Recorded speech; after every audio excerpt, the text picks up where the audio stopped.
ao tal enxuga-gelo que o Botafogo vem tendo, correndo atrás do rabo. Carlos Eduardo, 2 minutos. Eu acho extremamente positivo que os candidatos tenham aderido à nossa ideia lançada em 2011 do CT integrado para todas as categorias do futebol. E, além desse caso do Dória, um caso que nos preocupou muito foi o caso do atleta Alano, recentemente dispensado pelo Botafogo, sob a acusação de indisciplina. E o que nos surpreende mais é que esse atleta indisciplinado, que não servia para o Botafogo, que jogou apenas uma vez na equipe principal do clube, serviu para o Cruzeiro. Ou seja, esta administração, volto a frisar, da qual o Thiago participou até poucas semanas atrás, dessa diretoria, enfim, tem essa prática de, infelizmente, conduzir mal o futuro dos nossos atletas, daqueles atletas que o clube consegue revelar. O caso do Dória foi um deles, o caso do Alano agora, que não serviu para o Botafogo, mas serviu para o clube que é campeão brasileiro e lidera o Campeonato Brasileiro. Então, realmente, tem alguma coisa muito errada. E o sistema, apesar de tudo que foi apregoado em termos de imagem por essa diretoria, é que não existe uma preparação adequada para a base do Botafogo. Essa preparação só virá a partir do momento que tenhamos um centro de treinamento integrado, em que as categorias possam funcionar como alimentadoras da categoria seguinte e que, ao invés de se prestigiar a execução do jogo coletivo, busquemos a revelação de valores. As categorias de base devem servir para a revelação de valores. Só assim poderíamos alimentar a equipe de cima e, consequentemente, obter as vitórias que tanto queremos. Vinícius, 1 minuto, logo depois você faz a pergunta. Carlos Eduardo, ter o CT treinamento integrado, eu acho que é um sonho de todos nós. Agora nós temos que ir para a real. E, na realidade, nós vivemos numa cidade que não tem aonde nós vamos conseguir terreno. Nós temos em mãos aqui o terreno de Vargem Grande, doado pela prefeitura, que tem alguns entraves que vão ser resolvidos, e tem o de Marechal Hermes. Então, eu, em momento algum, falei em CT integrado, falei que nós precisamos criar esse fundo para criar o CT treinamento da divisão de base, né, ali em Marechal Hermes, rapidamente. E ali criar um centro de excelência, de criar uma escola, a Escola Esteira Solitária, que tenha com o lema mais do que treinar e educar, porque nós temos que dar valores não só a esses garotos, não só o valor da importância de jogar no Botafogo, mas valores extracampo, que ele possa entender que a importância de jogar no Botafogo, e aí criar uma forma de jogar que seja inerente a todas as divisões de base do clube. Obrigado. Agora, Vinícius, você faz a pergunta obrigatoriamente para o Marcelo Guimarães da Chapa Cinza, 1 minuto. Novamente? Na outra rodada eu fiz também. Pois porque é a questão do sorteio, aí não tem jeito. Dessa vez foi até mais democrático, circulou mais do que da outra vez. O Carlos Eduardo e o Thiago fugiram de mim.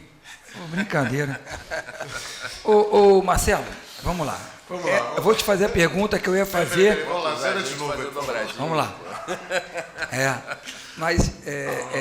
Vou te fazer a pergunta, Marcelo, que eu ia fazer, na verdade, para o Carlos Eduardo ou para o Thiago. Mas vai a você e acho que também serve. Eu queria que você fizesse uma avaliação, porque eu escuto muito fazer um processo de divisão da gestão do Maurício Assunção. A primeira gestão foi muito boa, a primeira gestão está aqui, a primeira gestão... Ele se perdeu quando ele demitiu os empresários, quando ele demitiu os profissionais, e aí depois que ele desandou, mas foi o fechamento do Engenhão. Tem uma série mas tem uma avaliação das outras 3 chapas, inclusive a sua também faz essa avaliação, de que a primeira gestão foi muito boa e estava indo tudo muito bem, maravilhoso, e a segunda gestão virou muito ruim. Eu queria saber a sua opinião sobre isso. Olha, deixa eu zerar. Vai. Bom, me permita começar me remetendo ao Thiago, né, quando ele se alia ao presidente com essa justificativa fajuta de que me demitiu porque eu estava aparecendo. Então, na verdade, ele me demitiu como um processo de aparelhamento do clube, como ele demitiu o Anderson Barros, Miguel Ângelo da Luz, Renato Blauch, Luiz Fernando e a mim, e colocou lá os apadrinhados e os amigos da praia dele. Na verdade, foi isso que aconteceu, e lamento que você não tenha sido capaz de enxergar isso quando estava lá dentro de tão perto, Thiago. Em relação a... Sua avaliação do Maurício soma com as duas gestões. Tá, as coisas se complementam, né? Eu estava tão ansioso para dar esse recado que tudo mais parecia menor, né? Na verdade, olha só, é óbvio que o primeiro mandato do Maurício emitiu sinais positivos, né? Que é óbvio isso. Que negar isso, teve apoio do Mais Botafogo no primeiro mandato. Aliás, você foi conselheiro do segundo mandato, ao que parece, né? Você foi conselheiro do pior momento, né? Na verdade, o primeiro mandato do Maurício emitiu claras mensagens. E isso é óbvio, né? Ele botou profissionais nas suas áreas, não tomou as providências estruturantes, mas cada um desses profissionais tomaram providências que fizeram com que o clube andasse melhor do que a média. Não sou eu que estou dizendo isso, né? Isso é o mercado que reconheceu, a torcida, os resultados em campo, a possibilidade das contratações, o engenhão que rodou direito, né? Dizer que o primeiro mandato do Maurício não foi um mandato que tenha emitido para o mercado sinais positivos, na verdade, não é verdade, né? É preciso que a gente estabeleça parâmetros para poder avaliar o que aconteceu de um mandato para o outro. Eu concordo com você que as decisões, o Conselho Diretor não tomou as decisões estruturantes para que perdurasse os aspectos positivos que se anunciaram no primeiro mandato, quando estávamos todos aqui unidos em torno de um projeto que parecia ser o melhor para o Botafogo. Eu acho engraçado. Eu vou falar que se vocês acham que o primeiro mandato do Maurício foi positivo, não é esse Botafogo que eu penso. Não é esse Botafogo que eu quero. O mandato do Maurício pode ter sido um pouco melhor do que o segundo, visualmente, para fora, porque ele operou aquele processo com o Clube dos 13 também, teve uma proteção por parte da mídia, aquele foi o principal erro dele, de implodir o que nos garantia em torno da gente. Ele não conseguiu estruturar um plano de sócio-torcedor que ampliasse a democracia do clube, que pudesse ter a cara da torcida do Botafogo. Ao contrário, o sócio-torcedor do Botafogo, ele continua, desde a primeira gestão, sem alavancar, né? E todos falam que a primeira gestão foi muito boa, porque vocês fizeram parte da primeira gestão do Maurício, todos vocês. Você era diretor executivo, Marcelo, né? Com responsabilidades ali. O Carlos Eduardo tem na chapa, o vice-geral era vice-geral do Maurício, o vice-jurídico Gustavo Noronha, também era da administração do Maurício, o vice-administrativo Anderson Simões também era da chapa Ouro, né? O vice de esportes, o Alexandre, que é meu amigo pessoal, também era da chapa da primeira gestão do Maurício. O Thiago, na chapa azul, tem 15, 16 ou até mais da primeira gestão e da segunda, se somar das duas dá até mais. Nós ficamos fora por causa de um golpe que foi patrocinado dentro do Botafogo e fomos impedidos de concorrer com a candidatura do Portela naquela gestão e inventaram o nome do Maurício. Mas não é por causa disso que está ruim, não, não é por causa só do Maurício, é por causa do modelo. O modelo de se inventar nomes, e agora quer novamente inventar outro nome para ser presidente do Botafogo. Por isso nós estamos propondo uma mudança democrática, uma mudança de gestão. Obrigado. E que a gente possa ter uma virada dentro do clube. Um minuto. Ô Vinícius, vamos fazer uma coisa. Eu quero entrar para a história vinculada ao primeiro mandato, você entra para a história vinculada ao segundo mandato. É uma proposta que eu te faço. Na verdade, você foi conselheiro que deu apoio político ao segundo mandato do presidente. Você me desculpe. Eu fui um profissional que dei o melhor de mim, fiz um trabalho reconhecido. Em 2011, fui indicado pela Pluriconsultoria como um dos 5 melhores executivos de marketing do Brasil. Tenho muito orgulho de ter feito isso no clube que amo. E, obviamente, faltou, no primeiro mandato, um executivo principal, a minha área era de marketing especial, que tivesse experiência em estruturação organizacional. Nos faltou isso. Nós tínhamos um executivo muito arrojado, empreendedor, mas que não tinha essa nuance que nos faltou para poder dar o salto suficiente no ano seguinte. Agora, Agora, dizer que o segundo mandato do Maurício, que você fez parte como conselheiro, foi melhor do que o primeiro, e que eu fiz parte como diretor executivo, eu deixo os sócios proprietários avaliarem. Bem, agora nós vamos para a parte final mesmo do debate, que cada candidato terá 1 minuto e meio para fazer as suas considerações finais. Vamos balançar aqui a caixinha. Vamos lá. O primeiro a falar é o Marcelo. 1 minuto e meio, por favor. Bom, é um grande orgulho fazer parte desse processo, né? Eu me lembro que, há 1 ano atrás, quando eu comecei a compreender que precisava liderar uma dinâmica que mudasse a sucessão do Botafogo, alguns achavam que eu era sonhador, visionário, a maioria absoluta não acreditavam que eu chegasse a montar uma chapa, né? Produzimos um projeto de sucessão, repito, que está colocado no YouTube, O Grande Salto, só fazer uma busca que vai localizá-lo, um projeto de sucessão moderna, ouvimos todas as forças políticas do Botafogo, da torcida organizada, aos conselheiros, aos frequentadores da piscina, e dali extraímos um material que eu diria que é difícil alguém que não concorde, pelo menos parcialmente, com o que está ali, né? Na verdade, me sinto preparado para o desafio de presidir o Botafogo, não me omiti quando tive chance de me posicionar, tenho a minha tradição familiar alvinegra, que me dá um combustível que eu considero indispensável para esse momento, compreendo que sou diferente de uma pessoa que não consegue compreender o que me move a assumir o desafio de presidir o Botafogo. Queria também aproveitar para desmistificar esse discurso que prega que os tais investidores do Botafogo vão sumir se um candidato esse ou aquele não vencer. Isso não é verdade. Os investidores do Botafogo são, antes de mais nada, pessoas que buscam seguro destino para os seus investimentos, e nós assumo fazer um mandato voltado para os interesses da torcida. Obrigado. E para o nosso sócio proprietário. Muito obrigado. Obrigado. Vamos agora às palavras finais do Vinícius. Primeiro, agradecer a todos. Quero aproveitar as minhas considerações finais para dizer para o Marcelo que eu sou um dos 4 que nunca fiz parte de nenhuma diretoria do clube. Deixar isso bem claro. Inclusive, votei dentro do conselho, como sempre fiz na minha vida, por ser um dos mais jovens conselheiros da história do clube, votei pelos interesses do Botafogo.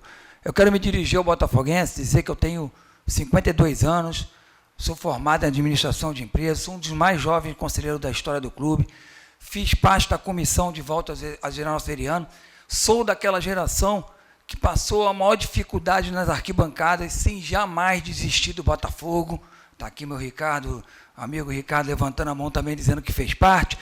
E quero dizer ao botafoguense que nós lançamos essa candidatura e para ter uma mudança profunda no modelo de gestão do clube, de ampliar a democracia. Nós não podemos mais admitir que o Botafogo seja de poucos, seja dominado por alguns que se sentem donos do clube. Dono do clube, dono do Botafogo, da sua história, é a sua torcida. E eu sou dela, eu sou da arquibancada. E quero dizer que tenho plenas capacidades de gerir e de conduzir um processo, de liderar um processo de transformações que o clube tanto precisa. Por último, queria anunciar nosso site, o pessoal pode olhar o site www.viniciuspresidente.com.br, que ali tem nossas propostas, e dizer, por último, que o Botafogo tem uma linda história, mas nós precisamos construir uma outra muito mais bonita para uma nova geração. Obrigado. Bem, vamos agora ao Carlos Eduardo, 1 minuto e meio. Eu quero dirigir essas palavras finais aos sócios e aos torcedores do Botafogo e também aos companheiros de mesa. Primeiro, dizer que o Botafogo, nessa noite, dá uma prova de vitalidade, dá uma prova de esperança para todos, uma vez que, apesar das divergências, apesar de separados por algumas ideias, nós fomos capazes de produzir um debate de alto nível e expor propostas ao quadro social do Botafogo. Tenho experiência e vivência no clube. O momento de agora parece muito com 1992, quando Emil Pinheiro deixou o Botafogo e levou sua equipe para o América. Ali, sem time, sem receitas, endividado, o Botafogo teve que fabricar forças para sobreviver. Assumi a vice-presidência administrativa, participei daquela gestão. Em 94, fui eleito vice-presidente geral e Todos os resultados obtidos ali, uma grande equipe participou e eu fazia parte desta equipe. Tenho experiência, sei quais são os caminhos e tenho certeza que a Chapa Ouro será capaz de apresentar não apenas a sócios e torcedores, mas a todos os botafoguenses as alternativas e as soluções para que possamos novamente encontrar a sustentabilidade e voltar a recolocar o Botafogo no seu devido lugar. Muito obrigado. Obrigado. Bem, por último, Thiago, 1 minuto e meio, por favor. Bom, eu me dirijo aos eleitores do Botafogo, à imensa torcida alvinegra, para confiar na chapa azul, a chapa de união do Botafogo. É uma chapa preparada, tem um quadro técnico gigantesco, nós temos todas as áreas, pessoas competentes para resolver os problemas do Botafogo. Os problemas são enormes. Todo mundo está dizendo, os apoiadores financeiros vão nos ajudar. Os apoiadores financeiros estão dentro da chapa azul. Eles estão dentro da chapa azul porque confiam na minha pessoa e confiam na pessoa do Durcésio Melo, que é o meu vice-presidente geral. Somos os dois competentes no que fazemos, empresários de sucesso, acostumados a gerenciar e a gerir pessoas e crises. Essa é a nossa vida. A vida do empresário é descascar abacaxi. Tudo que o Botafogo vai apresentar não é novidade para a Chapa Azul. A Chapa Azul tem o melhor quadro técnico, a Chapa Azul tem as pessoas mais competentes, mas ela não tem só os apoiadores financeiros. Desembargadores, juízes, advogados, economistas, pessoas do quadro social do clube, pessoas da torcida. Nós temos tudo de união do Botafogo. Essa é a verdadeira chapa de união do Botafogo. É dentro da Chapa Azul que estão as pessoas mais competentes e que podem resolver os problemas do Botafogo. Se nós ganharmos, vou abrir para as outras chapas. São todos meus amigos, são todas pessoas que eu convivo há anos.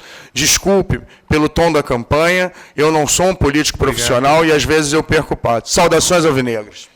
Bem, eu queria, em nome de todos os organizadores, agradecer a presença de todos, agradecer a presença dos 4 candidatos. Um pequeno depoimento pessoal, eu saio daqui um pouco mais tranquilo, bem mais tranquilo do que do jeito que eu entrei. Eu tenho certeza que, independentemente de qual seja a decisão dos sócios do Botafogo, eu acho que os 4 candidatos provaram aqui que têm interesse, conhecimento, vontade. Eu acho que temos aí uma esperança, independentemente do resultado, de que a gente vai conseguir um período bem melhor para o nosso time. Obrigado, boa noite.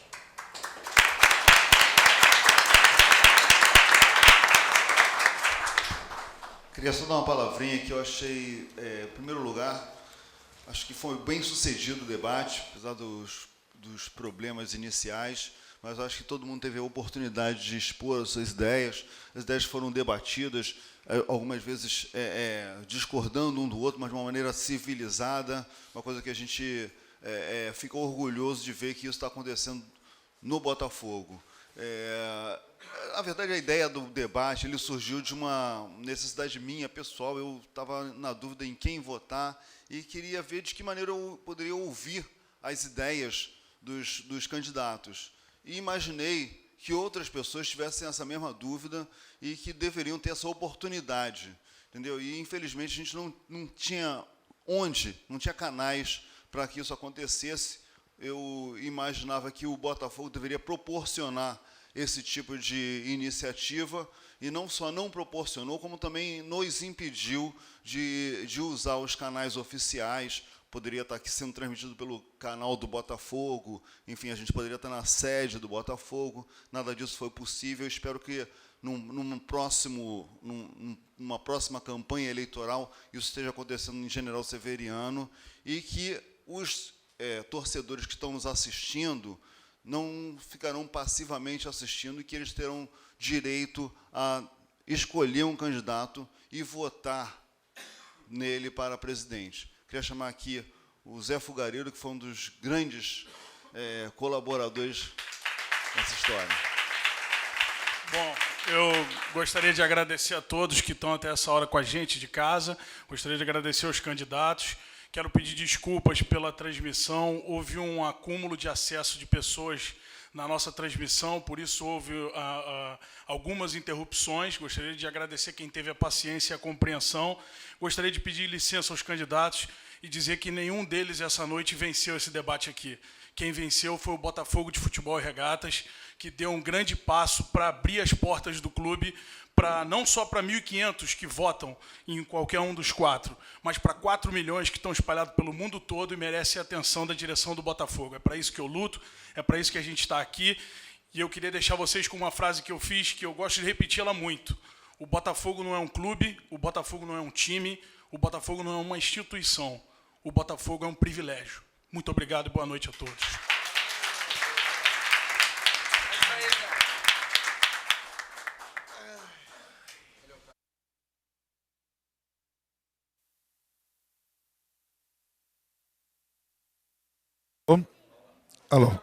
Alô. Atenção, senhores. O debate vai ser colocado num link no YouTube. E nós vamos passar o endereço para o e-mail de todos que estão ligados a gente, tanto aos blogs quanto aos candidatos, e que podem repercutir esse endereço para os seus eleitores.